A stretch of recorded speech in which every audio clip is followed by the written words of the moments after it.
Guys, literal na may pera sa basura. So, ito ang pinakamalaking kita natin sa ating pagbobote. Magkano na nga ba ito sa peso? At kung magkano na nga ba ang maidadagdag sa ating total ipon challenge sa ating pagbobote? So, guys, ikukwento ko sa inyo yung pinakamalaki nating binta dito kay Kuya na bote, guys, kasi 3 bisis tayo nagbinta dito sa kanya at ito ang pinakamalaking nakita natin dito kay Kuya.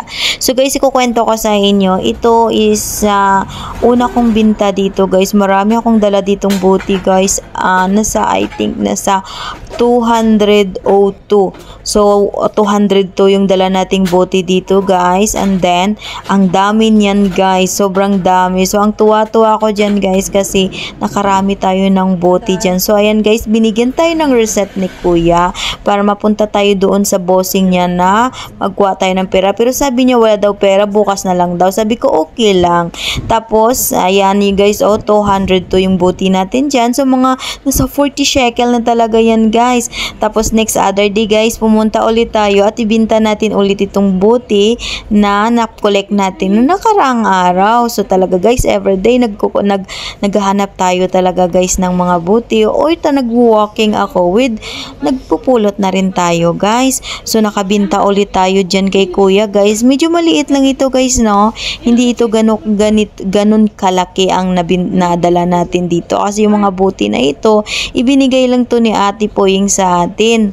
Ibinigay to ni Ate Poying sa atin. So binabinta niya sa atin at ibinigay niya. So naka 83 tayo dyan, naka 83 reset tayo dyan, guys, no? Tapos sabi ni Kuya, next day na lang daw sa Friday lahat-lahat ibigay niya sa atin. So pumunta ulit tayo dito, guys, ulit nagbinta ulit tayo dito, no?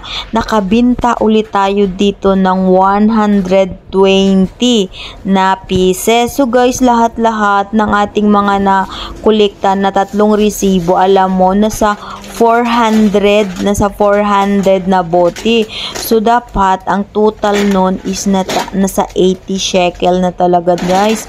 Nasa 80 shekel na tayo dapat dyan, guys. Pero alam niyo ba, guys, na-disappoint ako dito kasi binigyan lang tayo ni Kuya ng 55 shekel. Tapos naalala ko, ba't ganito 55 shekel lang? Binalikan ko siya, guys. Pagbalik niya, dinagdagan niya lang ng 5 shekel dahil hindi daw siya agree doon na 200 yung una kong bote. Pero alam niyo ba, guys, 200 talaga yung una kong bote. Sabi niya daw 100 plus lang daw.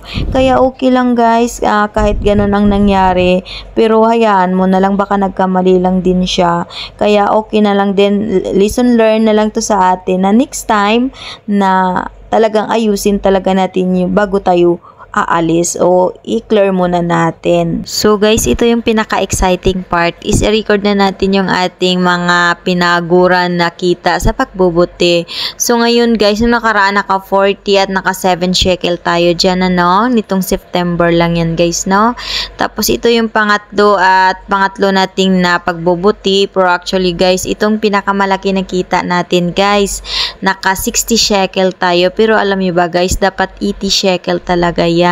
Pero si Kuya, hayaan na natin kasi nagkamali siguro si Kuya. Hindi ko na talaga diniman, guys, kasi hinayaan ko na lang.